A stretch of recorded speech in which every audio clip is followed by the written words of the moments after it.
Tu palabra me da vida, confío en ti, Señor. Tu palabra es eterna y en ella esperaré. Dichoso el que con vida intachable camina en la ley del Señor. Dichoso el que guardando sus preceptos lo busca de todo corazón. Tu palabra me da vida, confío en ti, Señor. Tu palabra es eterna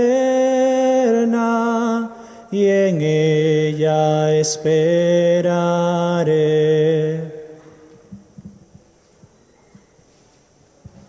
Buenas noches a todos. Saludamos a los hermanos que se están conectando a través de la página del Facebook de nuestra parroquia. Tenemos ya varios apuntados ahí en el Facebook, hay 36 a través del Facebook, así es que los saludamos a todos. Les pediríamos que si nos, además de que sabemos cuál es su nombre, nos podrían decir de qué sector de la parroquia, comunidad, pastoral, o si es de más allá de la parroquia, pudieran unirse con su dirección, su sector donde están viviendo, ¿verdad?, que son parte de la parroquia. Así es que bienvenidos a los hermanos que virtualmente participarán de esta conferencia. Por supuesto, también tenemos aquí presente a algunos hermanos que son servidores de la palabra, ministros de la palabra de Dios a través de la proclamación, de las lecturas dentro de la Eucaristía, las hermanas de la comunidad de Cristo Rey aquí en nuestra parroquia. Queremos agradecer pues el hecho de que se están uniendo a nosotros. Como sabemos, el domingo pasado, tercer domingo del tiempo ordinario, fue el domingo de la palabra. Y los propósitos de este domingo de la palabra es poder acercarnos con mayor familiaridad a la palabra de Dios. La palabra de Dios que principalmente está en la Sagrada Escritura y también en la tradición viva de la Iglesia, es para nosotros, como dice el Salmo, luz para nuestros pasos. Coincidió en esta domingo de la palabra el hecho de que se diera apertura en la Ciudad de México, en el santuario de Nuestra Señora de Guadalupe, un proceso durante este año que va a culminar del 21 de noviembre al 28 de noviembre, la Asamblea Eclesial de América Latina y del Caribe, tratando, a sugerencia del Papa Francisco, de retomar la luz que surgió para nuestro caminar pastoral en el documento de Aparecida del 2007. Así es que le damos gracias al Señor, que la palabra de Dios siempre ilumina nuestro camino, y también el magisterio de nuestra iglesia que peregrina en América, el documento de Aparecida, que uno de las líneas de Aparecida es también ese encuentro con Cristo a través de la palabra de Dios. Por eso quisiera invitarles a que hagamos esta oración que nos propone el CELAN como preparación a este camino de renovación de las luces de Aparecida en nuestro continente. En el nombre del Padre, del Hijo y del Espíritu Santo. Padre de bondad, que has conducido a tu iglesia que peregrina en América Latina y el Caribe, inspirándola para realizar un camino sinodal en salida desde la experiencia de las conferencias episcopales. Te suplicamos nos asistas con la luz del Espíritu Santo en este tiempo de preparación de nuestra asamblea eclesial, que con memoria agradecida recordará el documento de Aparecida, vislumbrando en el horizonte el jubileo guadalupano y el de la redención. que ante los desafíos presentes y futuros podamos reavivar nuestro compromiso como discípulos misioneros, para que tengamos vida en Jesucristo, encontrando en Él la alegría, la paz y la esperanza que no defrauda. Que a través de la escucha, el diálogo y el encuentro, e inspirados por la voz profética del Papa Francisco, para el cuidado de la casa común, de las culturas y el empeño por la fraternidad universal, seamos valientes para fomentar una economía solidaria y una educación integral, ayudando con amor a cuantos han sido descartados y excluidos. Que Santa María de Guadalupe y la sangre de tantos hombres y mujeres mártires que fecundaron nuestra fe nos animen en la misión encomendada. Por Jesucristo nuestro Señor. Amén. En el nombre del Padre, del Hijo y del Espíritu Santo. María, Madre de la Iglesia, bienvenidos nuevamente a todos los presentes. Le doy la más cordial bienvenida también al Padre Javier Solís. Padre Javier Solís está de párroco en la parroquia Jesús Sacramentado, en la zona central de Managua, en el sector de la carretera norte. Padre Javier Solís es especialista en Biblia, tiene una licenciatura en teología bíblica. Por tanto, pues es alguien que con conocimiento nos va a presentar hoy un tema interesante. Como sabemos, en la liturgia, una de las cosas del Domingo de la Palabra era percatarnos cómo la palabra de Dios nos acompaña siempre. Y a través de la liturgia de la Eucaristía, también la Iglesia cada día nos va sirviendo el banquete de la palabra. Este año, en este ciclo, el Evangelio de Marcos es el Evangelio que nos va a conducir, que nos va conduciendo en este encuentro dominical con Jesús. Por eso el Padre Javier Solís va a exponer este tema, la teología del Evangelio de Marcos, la teología de San Marcos. Y la gran interrogante, o una de las grandes interrogantes, es ¿quién es Jesús? Así es que, sin mayor introducción, agradezco de antemano la generosa disponibilidad del Padre Javier, que hoy está con nosotros y esperamos que todos aprovechemos. Voy a invitar también a que no solo los presentes, sino los que van a seguirlo a través de la virtualidad, puedan hacer sus preguntas, sus comentarios. Yo voy a estar atento a eso y después de que el Padre exponga, yo podría ser portavoz de los que van a comentar a través del Facebook, y los aquí presentes también podrán hacer sus preguntas directas. Así que bienvenido, Padre Javier Solís, nuevamente gracias, y que tu conocimiento nos ayude pues a conocer y amar más a Jesús según la experiencia de San Marcos.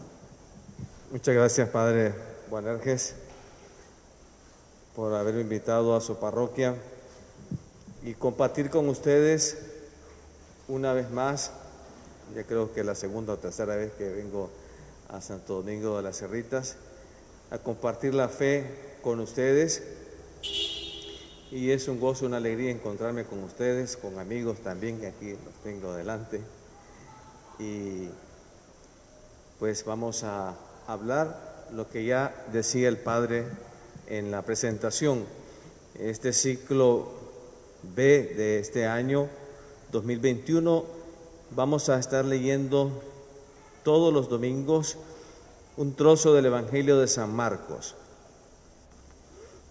Y el Papa Francisco quiere que en este Domingo de la Palabra, en la semana anterior o posterior, se instruya a los fieles cómo está organizado, cómo está estructurado las lecturas dominicales, y además, siguiendo la sugerencia del Padre, vamos a seguir su sugerencia que nos decía, Padre, ¿cuál sería una de las líneas teológicas del Evangelio de San Marcos que vamos a escucharlo este año? Entonces, en este sentido vamos a hablar sobre ello. Vamos a preguntarnos quién es Jesús. Es una línea teológica que nos presenta el Evangelio. El Evangelio comienza en 1:1 diciendo, San Marcos, comienzo del Evangelio de Jesús, Cristo, Hijo de Dios. Aquí tenemos, hermanos, la tesis de su Evangelio, podríamos decir, lo que él va a desarrollar, tratando de responder de quién es Jesús. Y a través de dos títulos, a través del título de Cristo y a través del título de Hijo de Dios, va a responder o va a querer presentarnos el evangelista quién es Jesús, cuál es su identidad. Esto nos va a ayudar a nosotros porque vamos a comprender qué es lo que ellos entendieron, los discípulos. El evangelista nos va a entregar cómo comprendió la iglesia antigua quién era Jesús.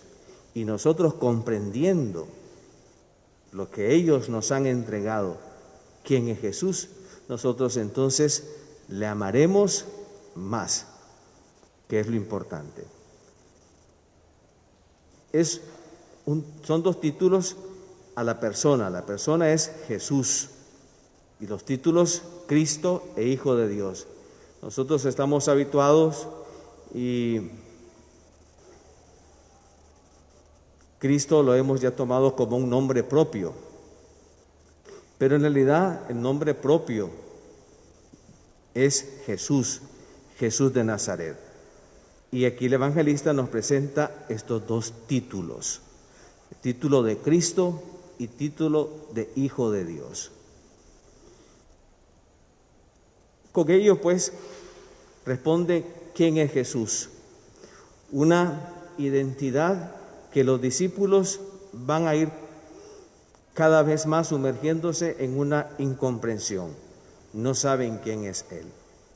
Hay un pasaje de San Marcos que dice que cuando hubo una tempestad tremenda y casi se anegaban, apareció Jesús caminando sobre las aguas, impuso silencio al viento huracanado y los discípulos después, dice con gran temor, decía, ¿y quién es este que hasta el mar le obedece? ¿Quién es este? Va envuelto entonces el Evangelio en un secreto. Esta identidad de Jesús va a ser un secreto. De hecho, algunos especialistas han nombrado a este secreto con el nombre de secreto mesiánico. Un secreto mesiánico que uno lo puede ver en ciertos estilos del evangelista. En primer lugar, cuando impone silencio a los demonios. Jesús a los demonios dice, en el Evangelio de Marcos, que les impuso enérgicamente descubrirles quién era Él. Ese secreto mesiánico que también de manera análoga lo tienen los discípulos. Los discípulos también no pueden comprender quién es Jesús. El texto de Marcos 8:30 precisamente nos habla de que una vez que Pedro dice que Jesús es el Cristo, dice que les prohibió enérgicamente que hablaran de esto. También a los que son curados, a los que reciben milagros, también ellos, Jesús les impone un silencio. No les digan a nadie. También la incomprensión de los discípulos. A medida que uno va avanzando en el Evangelio de San Marcos, que es otra línea teológica, el discipulado del Evangelio de San Marcos nos presenta una línea teológica interesante que es el discipulado. Uno va leyendo el Evangelio de San Marcos y va viendo que poco a poco la incomprensión de los discípulos cada vez es mayor. Jesús les va a decir, hombre, ¿no entendieron lo de los panes? ¿Acaso está embotada su mente? ¿No comprenden? Los discípulos, cada vez que avanza el Evangelio, nos van dando un matiz, de incomprensión que tienen los discípulos, parte del secreto mesiánico. Y otro estilo donde podemos ver donde está este secreto mesiánico, esta identidad de Jesús oculta, es también en las parábolas. Da la impresión como que las parábolas Jesús las habló oculto de manera secreta, y dice el Evangelio de Marcos que se los llevó aparte y aparte a ellos les explicaba las parábolas. Entonces, por eso el Evangelio va a tratar de responder a esta identidad de Jesús. ¿Quién es Jesús? Así comienza este Evangelio. El Evangelio de Jesús, Cristo, Hijo de Dios. Veamos entonces, vamos a comenzar hablando primero del Cristo. ¿De dónde viene esta palabra Cristo? ¿Cuál es su origen? Vamos a intentar conocer el significado de esa palabra en el Antiguo Testamento. Después, ese significado de la palabra en el Evangelio de San Marcos. Y por último, ¿qué significa para nosotros esa expresión de Cristo? Cristo, la palabra Cristo, es la traducción griega de la palabra hebrea Mesías. La palabra original, digámoslo así, de la lengua madre de Jesús es Mesías. El Evangelio después se traduce a la lengua de entonces, la lengua internacional, que era conocida, el griego, y traducen como Cristo. Cristo es la traducción de la palabra hebrea Mesías. Y Cristo para nosotros, en nuestra lengua española, significa ungido. Entonces, Mesías o Cristo significa ungido. Eso es lo que significa. Y esta unción hace referencia fundamentalmente a la unción real que tenían los reyes en Israel y también los sacerdotes, que vamos a verlo también, a ellos también se les llamó ungidos. Entonces, veamos en primer lugar el significado de Cristo en el Antiguo Testamento. En primer lugar, lo reciben los reyes. A ellos se les da este título. Ellos son los Cristos, ellos son los Mesías, ellos son los ungidos, los reyes. Es aquel que ha recibido esta unción real. El rey venía ungido con aceite y de esa manera quedaba invadido del Espíritu Santo. Tenemos un texto ahí, Primera de Samuel 10, Primera de Samuel 16, 13, donde se narra cuando Saúl recibe la unción real y sobre él vino, dice el texto, el Espíritu del Señor. Son llenos del Espíritu, son invadidos del Espíritu Santo, del Espíritu de Dios. Por esta unción, por esto ser Cristo, por esto ser Mesías, son además consagrados. Y con esta consagración ellos tienen la función de ser lugarteniente del Señor, son representantes, hacen las veces de Dios ahí en el pueblo. La unción con aceite era además, de ahí viene la palabra ungido, un rito importante en la coronación.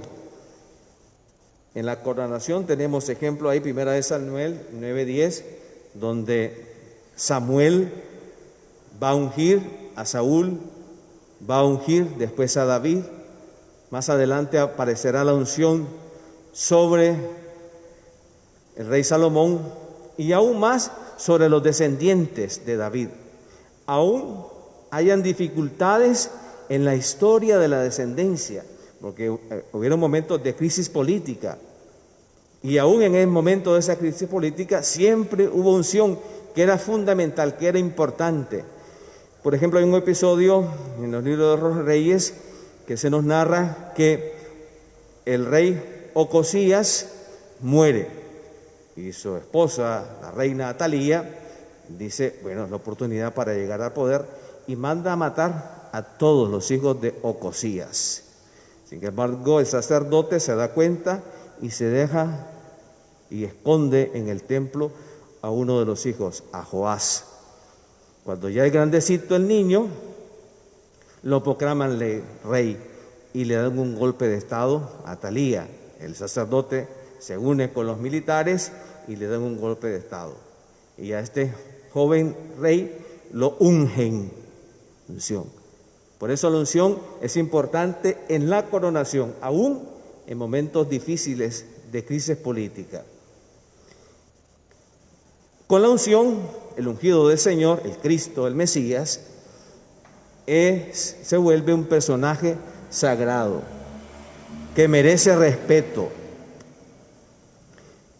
que no se le puede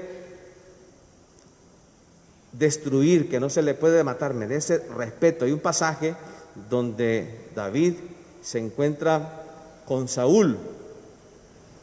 El rey Saúl viene persiguiendo a David y David logra estar en la montaña y Saúl en el campamento. Y en la noche baja David con otro soldado y le va a quitar su indumentaria perteneciente al rey Saúl. Y le quita su mochila donde tenía lo propio de aquel rey. Y le dice el soldado a David, Dios te ha puesto en tus manos a tu enemigo, mátalo. Y responde David, ¿quién soy yo para matar al ungido del Señor? No puedo tocar. Al ungido del Señor es sagrado, no se le puede matar. Es un personaje sagrado. Después, cuando se da aquel oráculo famoso de Natán a David, David dice que quiere construir un templo, una casa, para que ahí se encuentre el Señor, que deje de estar en una tienda ahí fea en medio del pueblo. Dice, voy a construir una casa, un templo, donde habite su santuario, donde habite el Señor, donde esté en medio de nosotros su presencia. El profeta Natán le dice, no. Dice el Señor, vos no me vas a construir una casa, yo voy a construirte una casa y tu descendencia permanecerá para siempre, tu casa reinará para siempre. A partir de ese oráculo, entonces todos los descendientes de David se vuelven unos Mesías actuales. Cada descendiente de David es un Mesías actual, es un Cristo actual, es un ungido actual en ese momento. También decía que en el Antiguo Testamento la palabra Cristo, Mesías, ungido, también se designó a algunos personajes que no eran reyes, entre ellos fundamentalmente a los sacerdotes.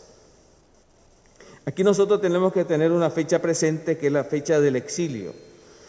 El exilio de Israel aconteció en el año 586, el exilio fundamental, el exilio de Babilonia, porque hubieron dos exilios, en el 721 antes de Cristo, con el reino del norte que es llevado a la deportación por los asirios, y en el 586, cuando la parte sur, el reino del sur, es llevado a la deportación a Babilonia. Antes del exilio, no se habla de la unción a los sacerdotes. Después del exilio, sí hay un cambio, porque el sacerdote va a tener un aumento de prestigio, porque claro, no hay rey, ahora el sumo sacerdote es el jefe de la comunidad. Entonces, es cuando aparece la consagración. El sumo sacerdote viene ungido, viene consagrado. Y el sumo sacerdote se le define por esta unción. Después hay textos en el libro del Éxodo que nos hablan de la unción a Aarón y a sus descendientes, pero son textos tardíos que lo que hacen es poner en boca de Moisés una práctica que no existía sino hasta el 586. A partir de entonces, el sumo sacerdote es ungido y se vuelve el Mesías actual, como era el rey. Después, prolongando algunos textos,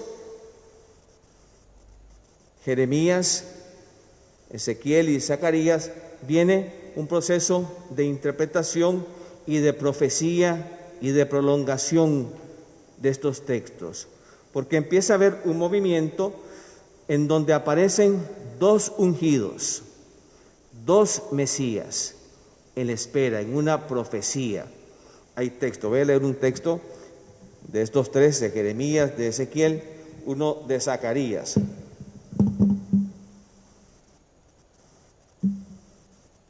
Que se habla de esta unción, de estos dos.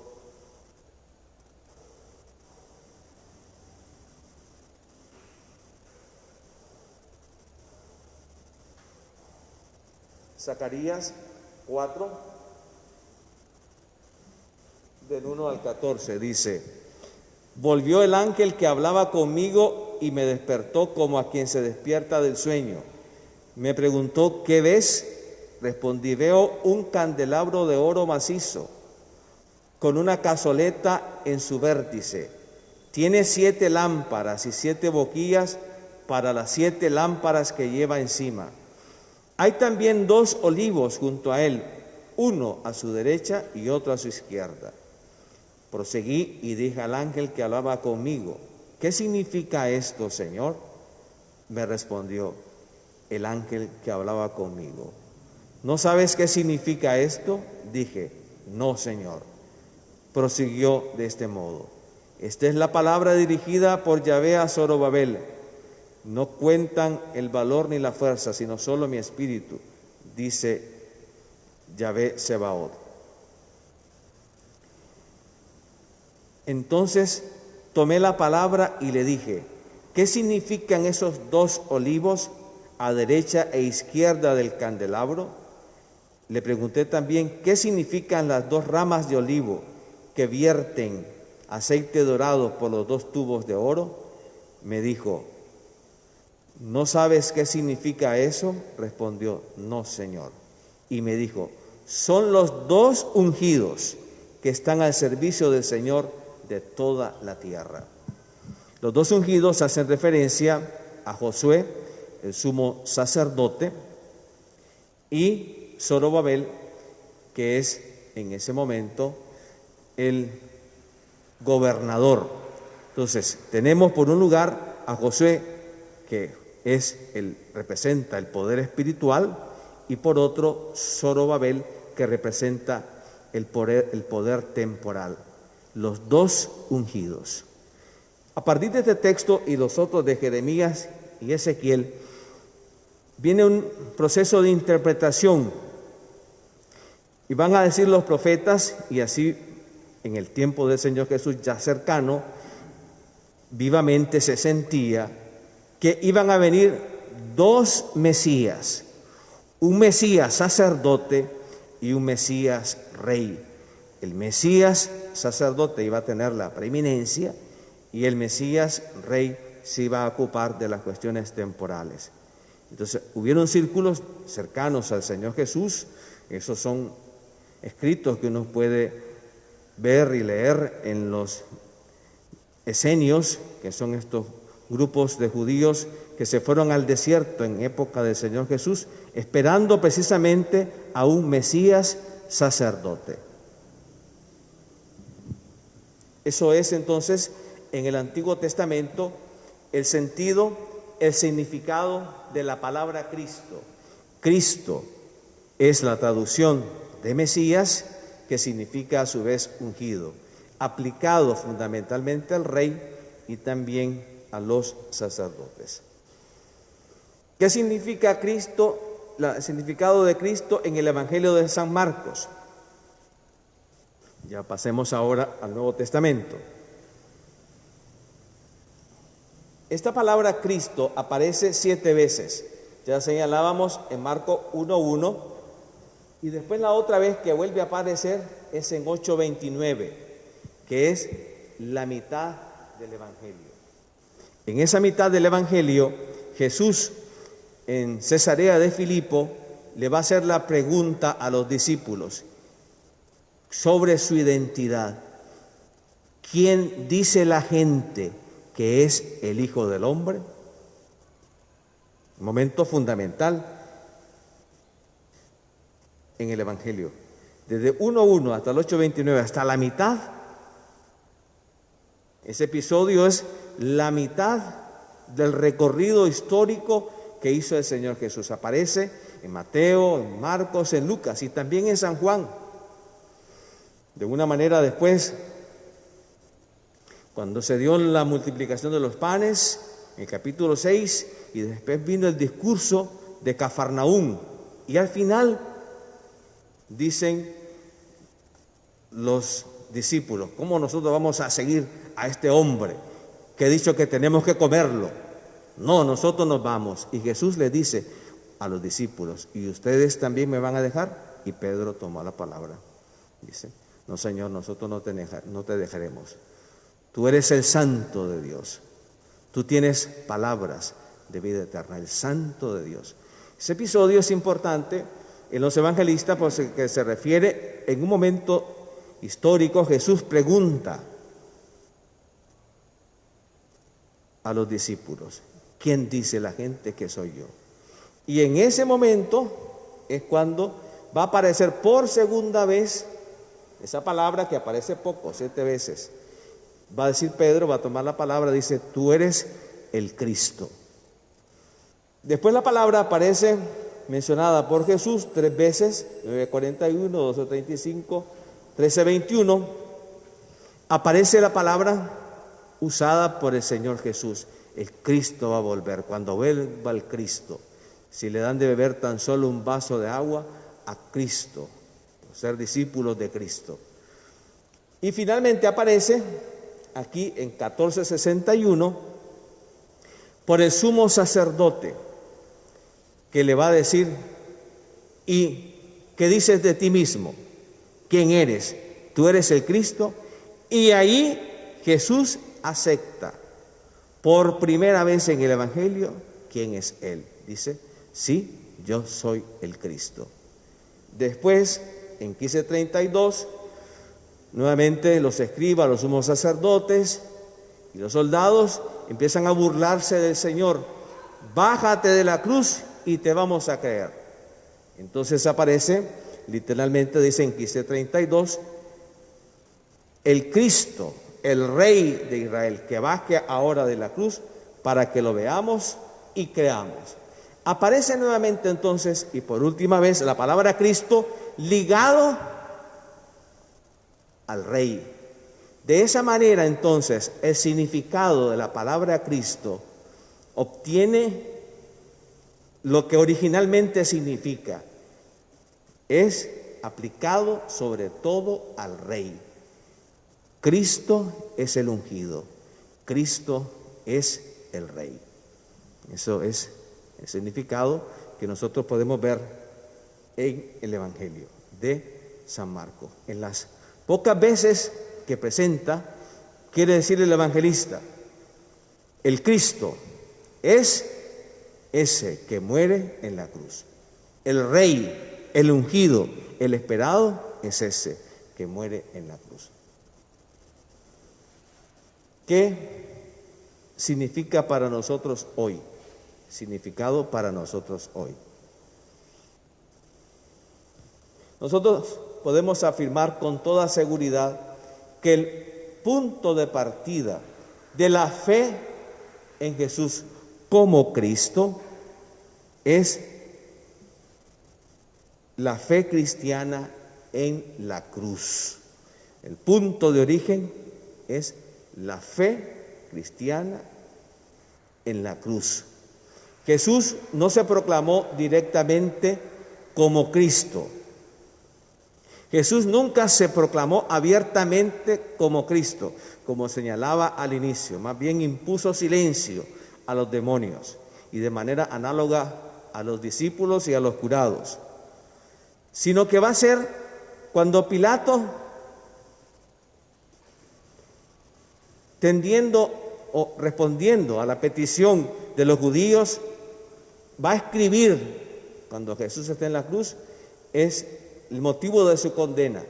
Este es Jesús de Nazaret, el Rey de los judíos. Este es el Cristo, este es el Mesías. Ese es el motivo de la inscripción, la inscripción con el motivo de la sentencia. Jesucristo, por tanto, es Cristo, es Rey, en cuanto crucificado. Y aquí está la contradicción. Su ser crucificado es su ser Cristo.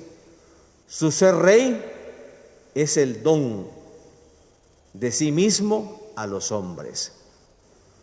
El título Cristo, el título ungido, define a Jesús.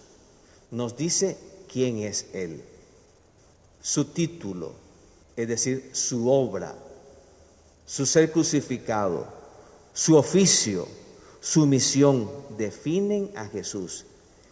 De esta manera, su ser crucificado, su ser Rey, su ser ungido, es decir, su muerte en cruz, esa es su obra, se identifica con su persona. San Pablo no dice Jesús Cristo, como San Marcos, sino que va a decir Cristo Jesús. San Pablo, tenemos una tradición anticipada del evangelista San Marcos. San Pablo, sus cartas son escritas en la década de los 50, la mayor parte de sus cartas, de 50 al 60. Y en sus cartas aparece siempre Cristo Jesús, Cristo Jesús, Cristo Jesús. El título, la obra de Jesús de Nazaret, en este caso va de primero. Esta intuición paulina, que es la que nos puede ayudar y dar la clave de interpretación para el significado de Cristo, es la fe, la de la fe, que hace comprender la figura de Jesús de Nazaret, es decir, quién es Jesús. En sentido propio afirma esta intuición de fe de Pablo, que en Jesús ya no es posible distinguir entre oficio y persona. La distinción sería contradictoria. La persona es el oficio es la persona. Ya no se pueden separar. Aquí no existe el yo separado de la obra. El yo es la obra y la obra el yo. Mi título, mi obra me define a Cristo y nos define a todos. Si aquí está lleno este templo, para Santo Domingo está lleno aquí, he venido varias veces. Entonces yo digo, llámeme a Boanerges. No sé, pero si yo digo, llámeme al Padre Boanerges. La palabra Padre, que es el título, su obra, su oficio, lo define, o a mí, al Padre Javier, al lector Juan. Llámame a Juan. ¿Quién es Juan? No, el lector. El lector. El acólito. La religiosa. Mi oficio me define a mí.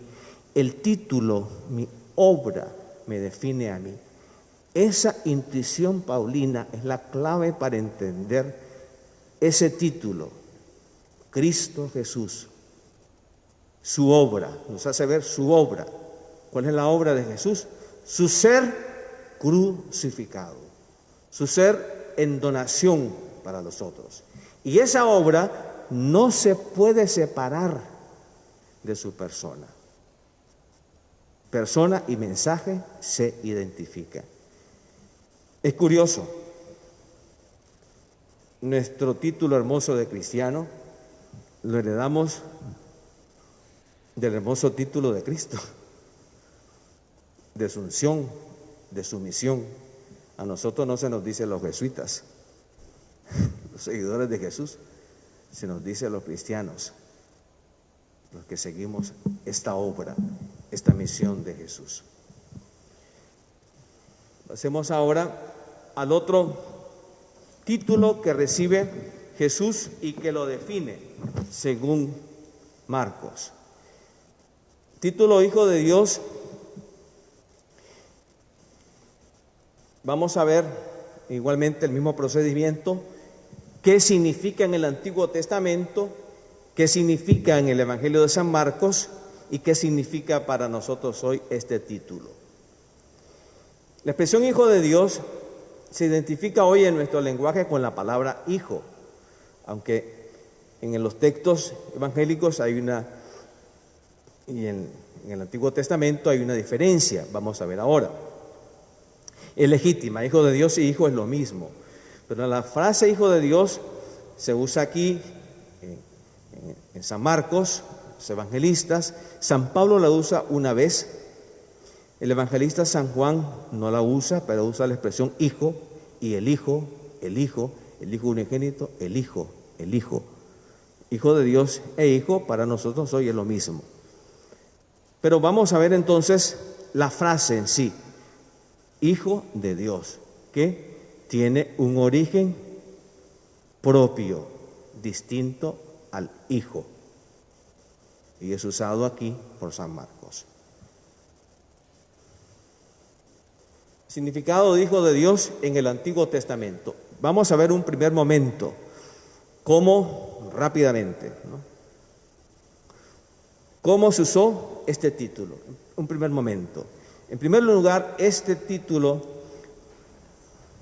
fue puesto al servicio de la teología de la elección. La expresión hijo de Dios procede fundamentalmente de la teología real de los reyes del Antiguo Testamento, que a su vez también muestra una afinidad con la teología real de Babilonia, de Oriente. Su significado se expresa en la teología, o se entiende, o se expresa en la teología de la elección.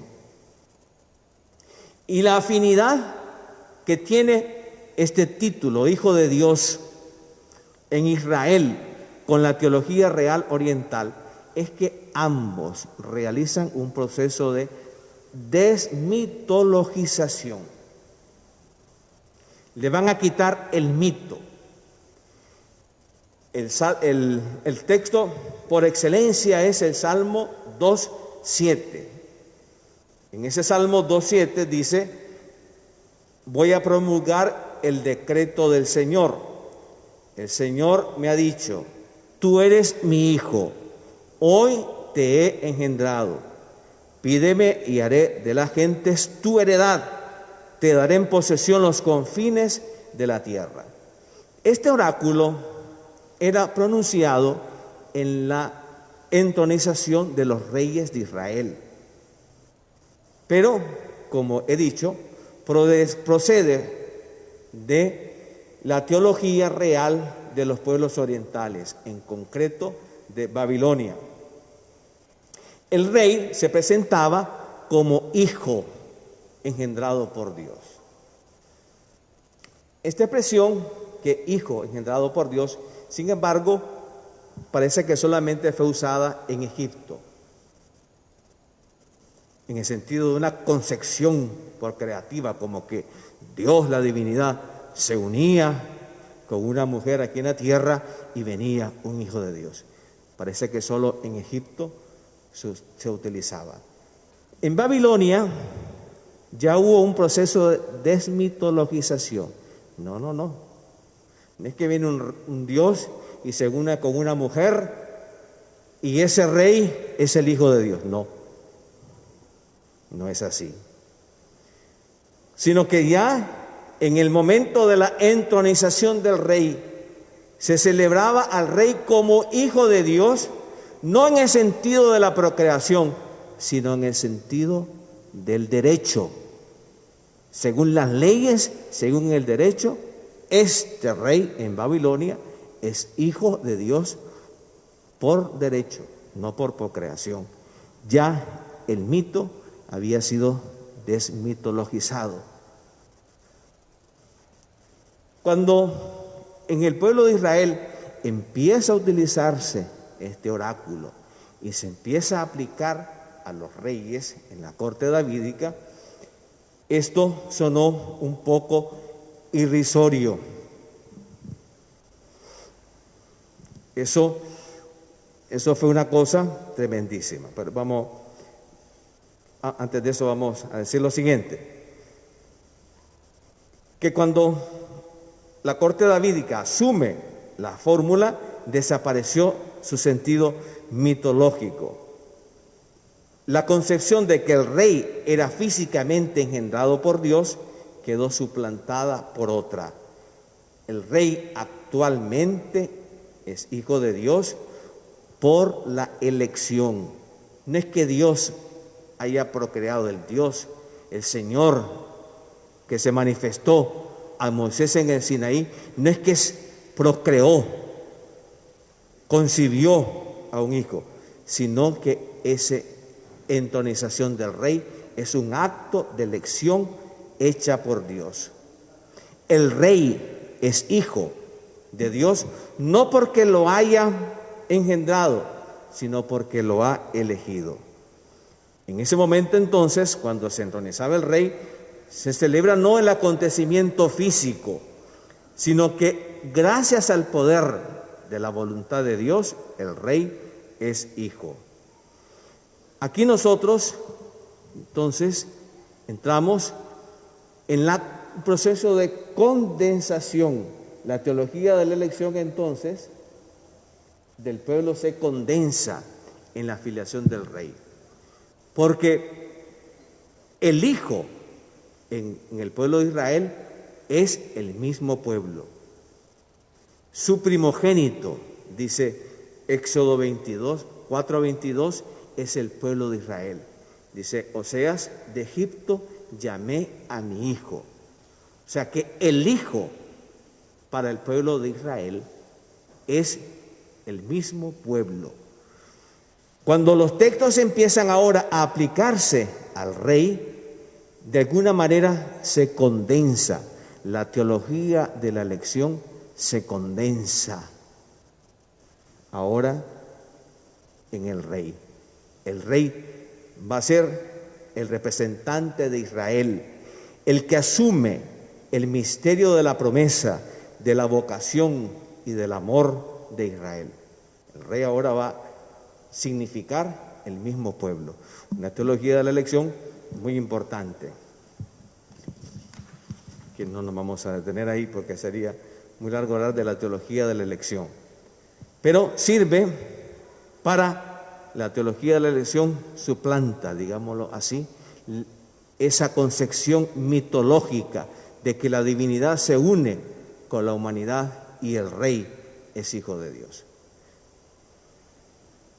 El segundo momento, al servicio de la teología de la esperanza.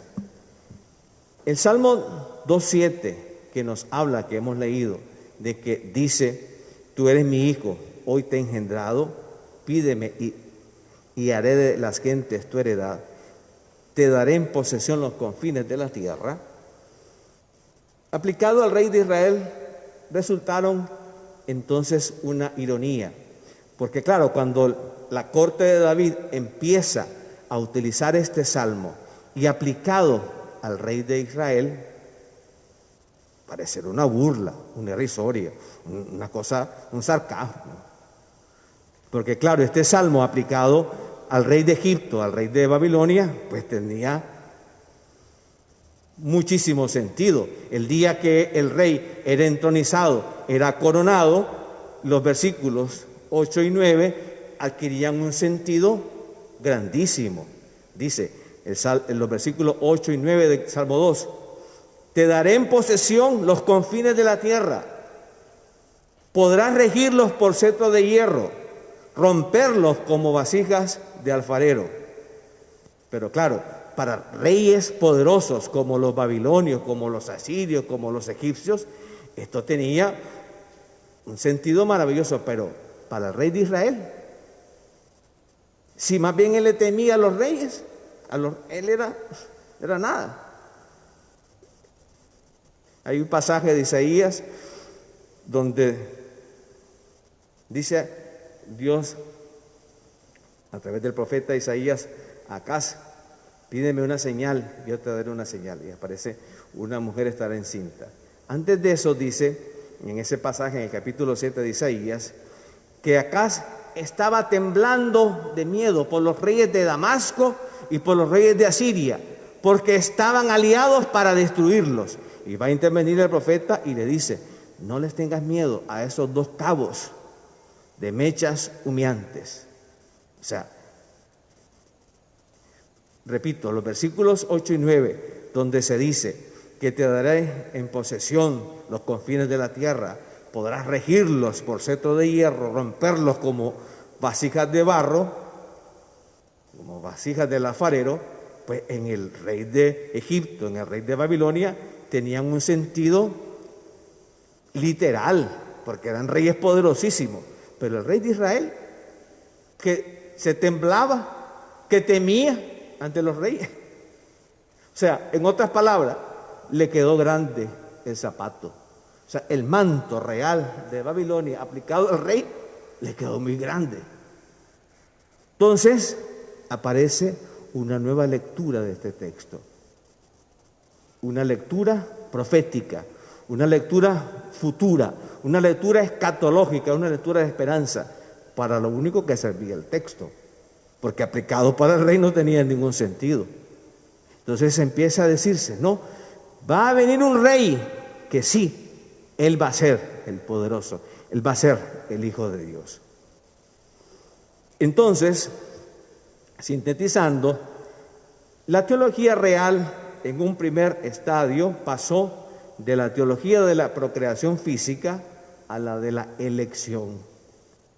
Pero en una segunda etapa, en este segundo momento, la teología de la elección se convirtió en teología de la esperanza en el Rey futuro.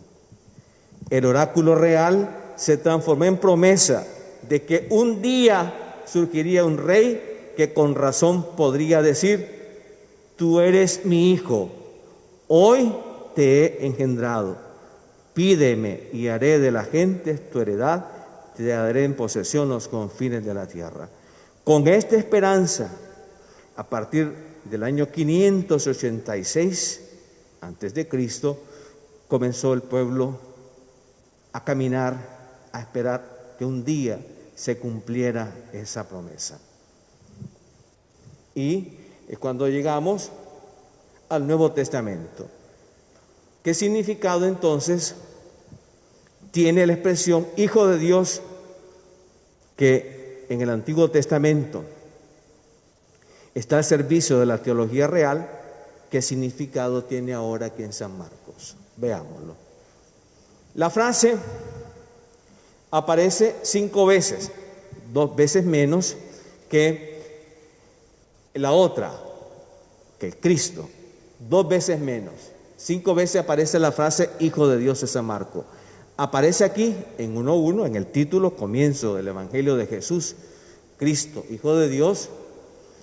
Después entre 11 y 5:7, donde Jesús le impone silencio a los demonios dicen, sabemos quién eres, ¿por qué nos vienes a atormentar? Sabemos que eres el Hijo del Santo. Y Jesús dice, silencio, no se hable. Y después aparece en 14:61 y en 15:39. En 14:61 es cuando le conmina el sumo sacerdote a Jesús le dice, tú eres el Cristo, tú eres el Hijo del bendito. Literalmente dice el Hijo del bendito, porque los judíos no mencionan el nombre de Dios. Ellos no dicen Adonai, ellos no dicen Yahvé, ellos no pronuncian el nombre de Dios. El nombre de Dios es impronunciable. Entonces, dicen otro nombre, dicen Adonai, Señor, dicen nombre o dicen bendito. Entonces, tú eres el Hijo del bendito, dice, tú eres el Hijo de Dios, le está diciendo. Y Jesús ahí acepta, dice, sí, yo soy Cristo, yo soy el Hijo de Dios. Y después en 15:39, cuando Jesús expira, muere, entonces dice el centurión romano, verdaderamente este hombre era el Hijo de Dios. En boca de un pagano aparece la frase, reconociendo a Jesús su divinidad. Nuevamente, como el título de Cristo, el título Hijo de Dios deriva de la cruz, deriva del misterio pascual de la muerte y resurrección.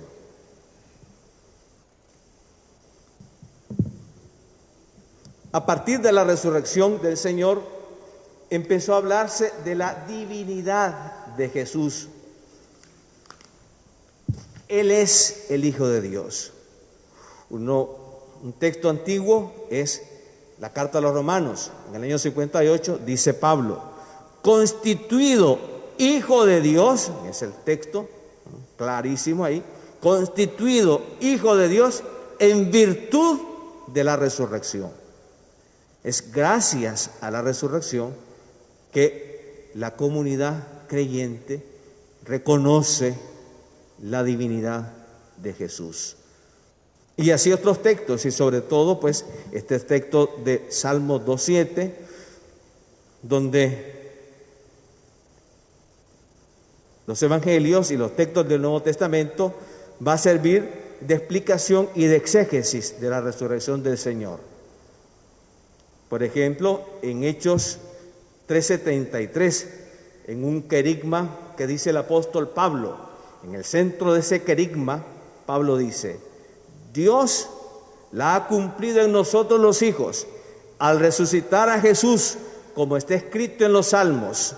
Y la cita es Salmo 2:7. Hijo mío eres tú, yo te he engendrado hoy, que es el Salmo 2:7. Entonces, como vemos, la idea de Hijo de Dios, que por el Salmo 2 nos viene, se convirtió en la exégesis, en la explicación de la resurrección y de la cruz, y entró a formar parte de la profesión de fe en Jesús de Nazaret, el heredero de la promesa, en quien se realiza el sentido de la teología davídica. Él es el Hijo, el heredero, el Rey.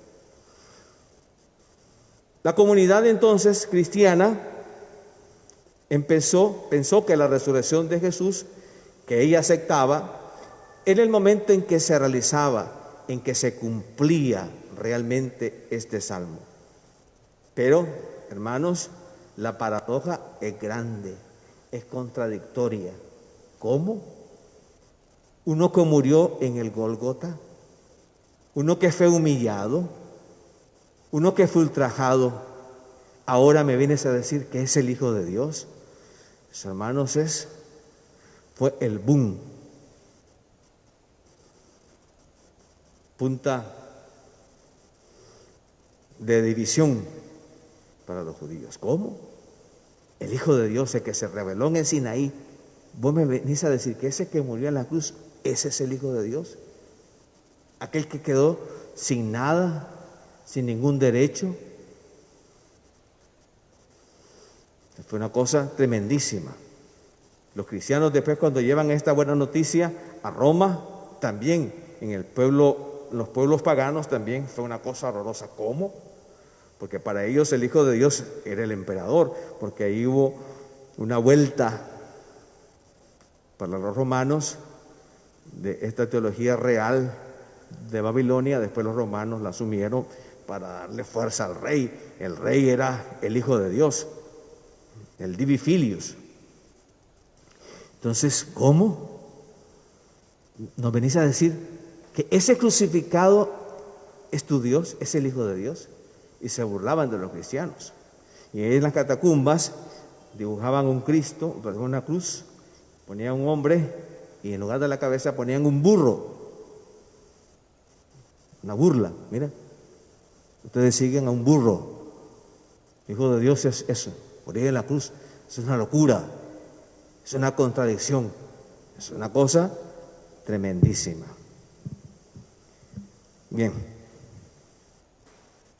¿Qué significa para nosotros hoy esta expresión Hijo de Dios?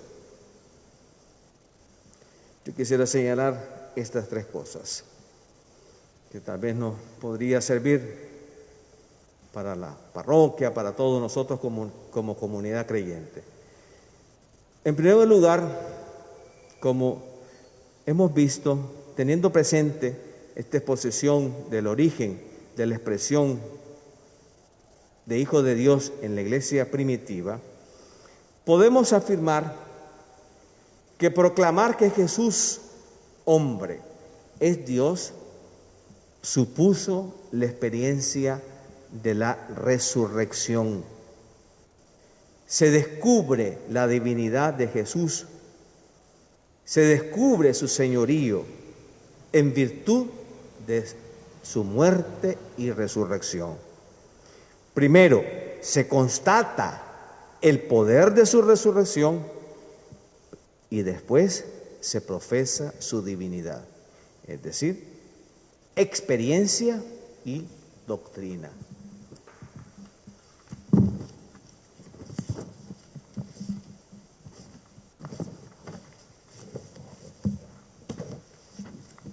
Hoy tal vez nosotros partimos del presupuesto teórico de que Jesús es Dios, sin la vivencia.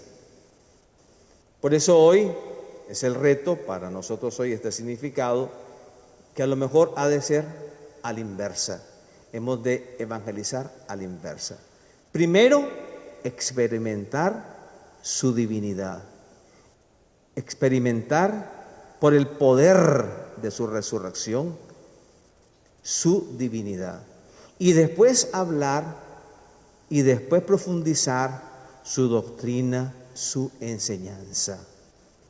Tal vez el reto hoy como iglesia, nosotros hoy estamos llamados primero a tener una experiencia de viva, de fuerza, de que Cristo tiene el poder de resucitar, de salvarnos de las muertes, de cualquier tipo de muerte, de cualquier miedo a la muerte, aunque sea el coronavirus. Para Cristo es superior sobre cualquier virus, es el Señor. Si nosotros tenemos esta experiencia de vida de resurrección, es lo primero, después vendrá la enseñanza, después vendrá la doctrina, después se hablará. Tal vez hemos de volver a este ejemplo de la comunidad primitiva, porque el evangelista Marcos se escribe en el año 70 después de Cristo. Cristo muere y resucita en el año 33. Han pasado aproximadamente 40 años, en donde, ¿qué es lo que ha habido? Vivencia, experiencia, proclamación de que Cristo murió y resucitó, y después se habló de Él. Tal vez ese ha de ser el esquema para nosotros hoy. Segundo, contemplando al crucificado, comprendemos nosotros, los creyentes, el verdadero significado de aquel oráculo y de aquella elección del Antiguo Testamento. No es privilegio, ni un poder para sí, sino un servicio para los demás. Esto quería significar la teología de la elección en el Antiguo Testamento y que quedó condensada en el Rey, la teología de la elección. ¿Por qué Dios elige siempre al menor? ¿Por qué Dios elige a Abel, que es el menor, y no a Caín? ¿Por qué Dios elige a Jacob, que es el menor, y no a Esaú? Dice la Escritura, odié a Esaú y amé a Jacob. ¿Por qué Dios de los hijos de José elige Jacob, su padre, la bendición, se la da a Efraín, que es el menor, y no a Manasés? ¿Por qué? Es la teología de la elección, que también nosotros lo tenemos en el Nuevo Testamento. La parábola del hijo pródigo es el hijo menor. Ahí está de siempre esa teología de la elección, que no es un privilegio, sino un servicio. El pueblo de Israel bien entendía que su elección era para un servicio a la humanidad, para que los pueblos conocieran quién era el Dios, el Señor. Dios elige a Israel y lo pone a la par de los pueblos, que es el más pequeño. Israel es el menor de los pueblos. ¿Quién era Egipto? ¿Quiénes eran los babilonios, los romanos, los griegos? Grandes pueblos. Pero Dios eligió a un pueblo pequeño, al menor. No por un privilegio, no porque es el mejor de los pueblos, sino para prestar un servicio, para que los hombres encuentren al único Dios verdadero. Y esa teología de la elección también está aquí, hoy presente en Cristo, el elegido. Y nosotros en Él somos elegidos para prestar también este servicio, no de privilegio, sino de dar a conocer al único Dios. Es un servicio que nosotros, los cristianos, prestamos a la sociedad hoy, que no es para nosotros. La iluminación de estar aquí en la iglesia que recibimos del Señor no es un privilegio, es un servicio para los demás.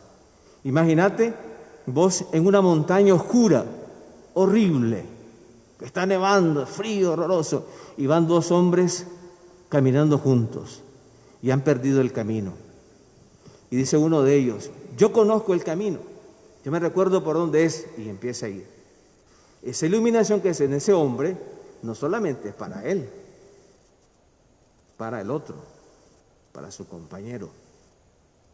Este es el sentido de la elección que Dios tiene en nosotros, con nosotros en Cristo.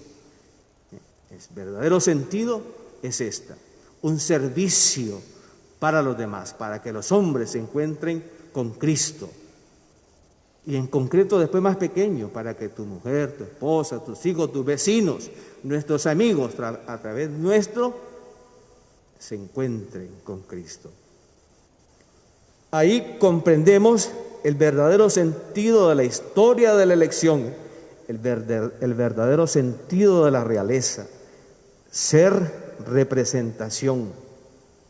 Representar significa ser para los demás haciendo sus veces. Pero el sentido ha cambiado, porque como hemos visto, haciendo las veces de un hombre fracasado, de un Cristo que ha muerto en la cruz, y que ese Cristo que ha muerto en la cruz, el oráculo divino se cumple en él, en ese momento en la cruz. Tú eres mi hijo, yo te he engendrado hoy. Esa es nuestra vida cristiana, queridos hermanos. La simultaneidad de gloria y de servicio, de hijo y de siervos. Es el camino que nos toca a todos nosotros recorrer como hijos en el Hijo único de Dios. Muchas gracias, Padre. ¿Alguna pregunta? ¿Queremos compartir una experiencia entre todos? Tal vez algunos que están ahí en las redes. No, solamente compartir pues que hemos estado un buen grupo, ahorita estamos 28 siguiendo, hemos estado en 30 y pico, en 40 y comenzamos con 51. Se ha compartido 25 veces, o sea, que eso es un dato interesante. Don Carlos, ¿iba a preguntar algo? ¿Un comentario o algo por el estilo? Sí, se acerca al micrófono. por este lado. Mario, me le pasa el micrófono.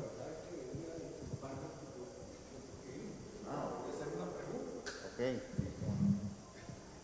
Si algún otro tiene una pregunta o alguien que está en las redes tiene una pregunta, lo puede hacer.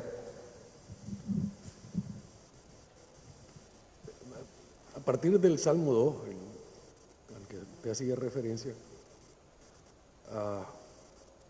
y también la referencia que hacía a la cruz, ¿es posible decir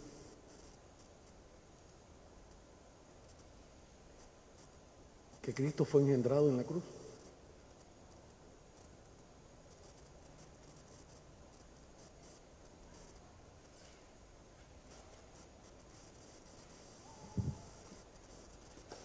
Sí, engendrado como hijo único de Dios, porque ahí entramos en una temática de la teología dogmática. Jesús es engendrado, no creado, dice nuestra profesión de fe. Eso desde la eternidad. Pero para nosotros en la concreción de nuestra vida, definitivamente para poder entender quién es Jesús, quién es el Hijo, cuál es su misión, quién es Él, definitivamente que nosotros lo podemos entender solamente a la luz de ese salmo. Recuerde que el salmo sirve de interpretación y de exégesis, no es literal. No podemos decir, lógicamente, que en ese momento se engendró, porque Él es engendrado de la eternidad, sino que se toma el Salmo 2 para iluminar aquel hecho de la resurrección, que Él es constituido Hijo de Dios, es decir, reconocido como Dios. Yo puedo entender que que ese Jesús de Nazaret que murió en la cruz es Dios gracias a su resurrección. El Salmo me sirve a mí de guía para poder entender, para poder de alguna manera ver quién es Jesús, porque los cristianos se servían de este Salmo como interpretación de ese acontecimiento.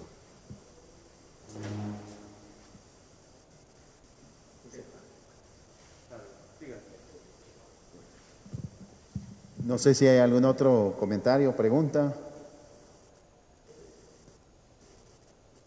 Bueno, en las redes no hay solamente gracias, corazones, manitos orando. Me encantó bella charla, dice María Elena Castellón. Lo están siguiendo en este momento 30 personas. No sé si hay algún otro comentario. Para que salga en el audio, por lo menos. Entonces, Jesús fue, digamos, según el rito, ¿verdad?, del Antiguo Testamento y todo eso, Él es ungido, entonces, en la cruz. O sea, al ser crucificado, esa es su unción, digamos, como el Hijo de Dios o como Rey, pues, para nosotros. Es ungido en el sentido de la comprensión más profunda. Es ungido, es Mesías, es Cristo.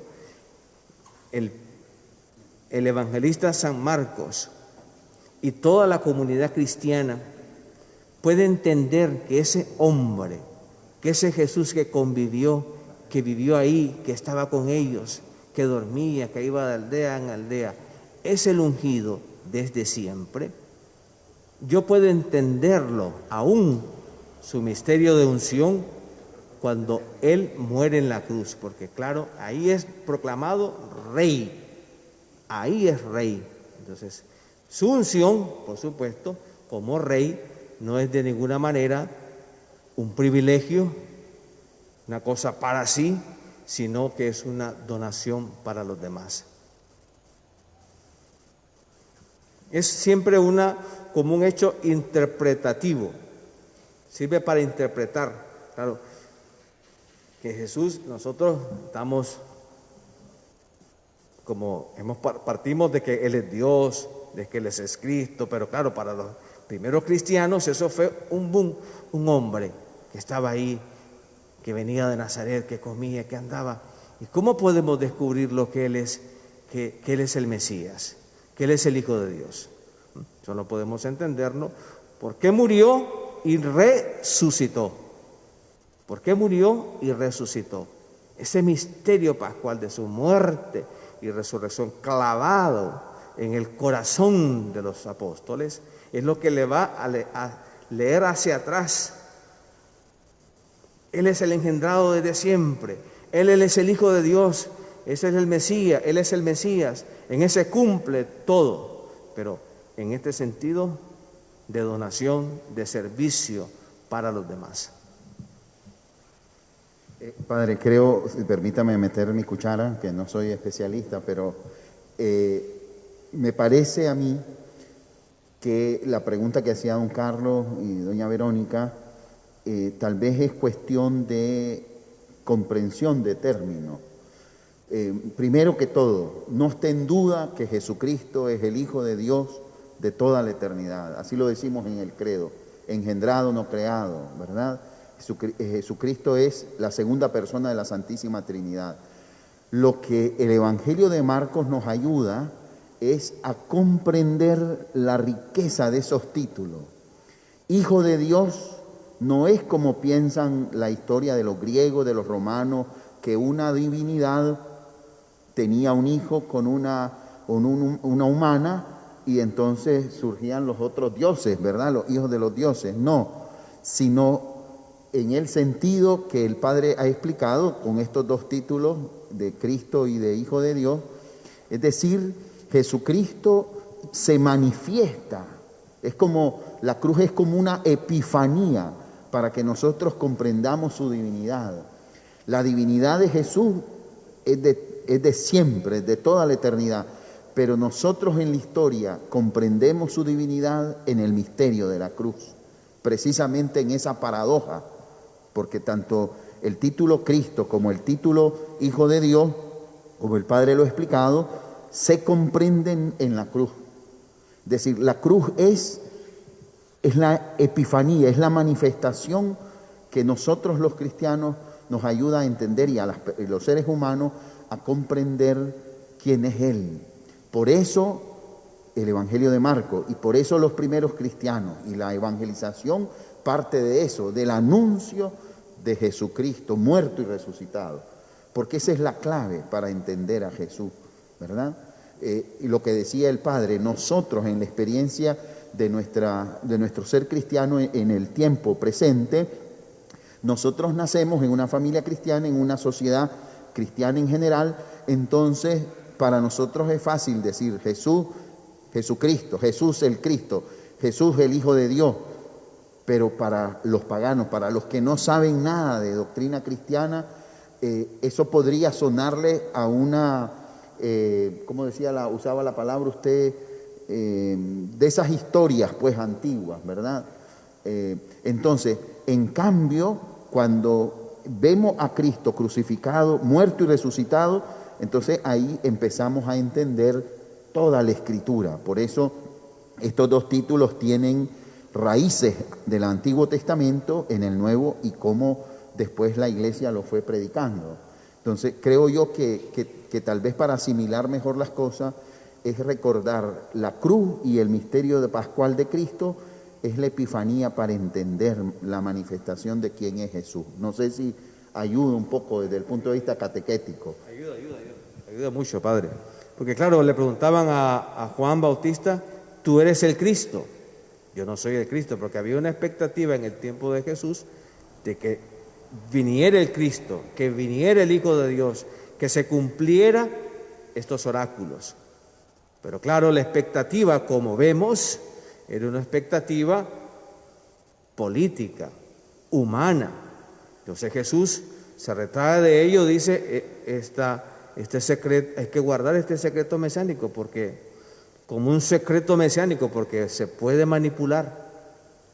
Y Jesús es Hijo de Dios, es Cristo, es Mesías, es ungido, pero en otro sentido, el sentido que da la muerte y resurrección del Señor. En el momento histórico, pues, pero claro, en el momento eterno, Él es Hijo de Dios, Él es el Hijo, Él es el Mesías, es el ungido de Cristo, pero en el momento histórico de ese hombre que vivió, que comió con ellos, Él es el Cristo, Él es el Mesías, es el que esperamos, el que nos habla en las Escrituras. Aquí nosotros, lo dice el evangelista San Marcos, lo podemos nosotros entender por su muerte y su resurrección, como lo ha dicho el Padre. Yo solo quisiera concluir agradeciendo siempre la atención de los aquí presentes, de los que nos han seguido a través de la transmisión. Recordar, uno, ¿por qué este tema? Por el Domingo de la Palabra. Este año el Evangelio de Marcos es nuestra guía cada domingo. Entonces sería interesante que nos propusiéramos, decía el Papa este domingo, leer la Biblia de cualquier parte, ¿verdad? Pero podría ser el Evangelio de Marcos. Puede ser el texto que vamos leyendo poquito a poquito nosotros para que sea la teología de Marcos la que nos lleve al encuentro con Jesús. Y segundo, dado de que el tema del misterio pascual de Jesús es la clave para entender, yo estaba al concluir escuchando al Padre, decía una propuesta para todos, ¿verdad?, de nuestra experiencia cristiana. Dentro de poco vamos a comenzar la Cuaresma. La Cuaresma es un tiempo de renovación bautismal, es decir, de reencuentro con nuestra identidad cristiana, con las ideas que decía el Papa, el Padre Javier, ¿verdad? Es decir, nosotros vamos a renovar nuestra identidad. ¿Por qué nos llamamos cristianos? Porque heredamos de Jesús, ¿verdad? Y como decía ahí, no es un privilegio, es un servicio. Entonces, miren qué interesante esta reflexión que nos ha hecho el Padre, nos puede servir también para vivir la Cuaresma con el propósito, leer el Evangelio de Marcos, renovar nuestra identidad cristiana. ¿Para qué? Para que nosotros, que Dios también nos ha elegido, que no somos los grandes sabios y poderosos del mundo, podamos a través del servicio dar testimonio de Jesús, el Cristo, el Hijo de Dios, el servidor, el que ha venido para dar vida y vida abundante. Nosotros aportamos a los demás, ¿verdad?, con el testimonio de nuestra vida cristiana. Así es que renovar nuestro bautismo será una oportunidad bonita y la invitación está en que meditemos, leamos serenamente el Evangelio de Marcos. Muchísimas gracias, Padre Javier, por tu servicio, ¿verdad? Y gracias a ustedes que nos han seguido a través de la transmisión y de los que están aquí presentes, especialmente pues los lectores que hoy han venido con mucha responsabilidad y los que lo han seguido a través del Facebook de la parroquia. Quiero invitarles a que recemos una Ave María, aquella que dio carne y sangre y hueso al Hijo de Dios, al Cristo. Dios te salve María, llena eres de gracia, el Señor es contigo. Bendita eres entre todas las mujeres, bendito es el fruto de tu vientre Jesús. Santa María, Madre de Dios, ruega por nosotros pecadores, ahora y en la hora de nuestra muerte. Amén. Quiero decirles que lamentablemente el día de mañana no tendremos el tema que habíamos previsto, lo tendremos Dios mediante la próxima semana, ¿verdad? Y nosotros les estaremos avisando a través de las redes sociales de nuestra parroquia. Así es que muchas gracias, Padre, nos da su bendición. El Señor esté con ustedes. La bendición de Dios Todopoderoso, Padre, Hijo y Espíritu Santo, descienda sobre ustedes, permanezca para siempre. Pueden irse en paz. Demos gracias a Dios. Muchas gracias a todos, gracias al Padre también. Recuerden que hemos compartido una publicación desde la Vicaría Episcopal de Pastoral sobre la lectura orante. Padre Javier nos ayudó a hacerlo, así es que aprovecho para agradecerle y reconocer pues el aporte de él, así es que también podemos ir ejercitándonos en esta lectura orante de la palabra. Buenas noches a todos, muchas gracias.